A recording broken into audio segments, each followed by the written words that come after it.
地域の戦いを感じておりまして、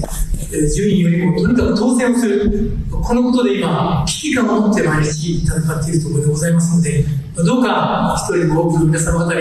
松山政司のご声掛けを賜りますように申し上げます。そして今、31名の全国比例区の候補が立っております。それぞれの皆さん方の団体、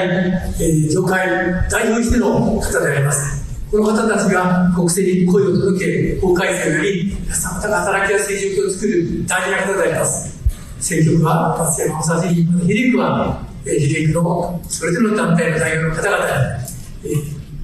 ご支援を賜りますように、これからお願い申し上げたいと思います。今日は貴重なお時間いただきましてありがとうございました。麻生先生、ますますお元気で頑張っていただきたいと思っております。そして皆様方のご健勝ご多幸をこれから祈念をいたしまして、ご挨拶に返させていただきます。ご清聴ありがとうございます。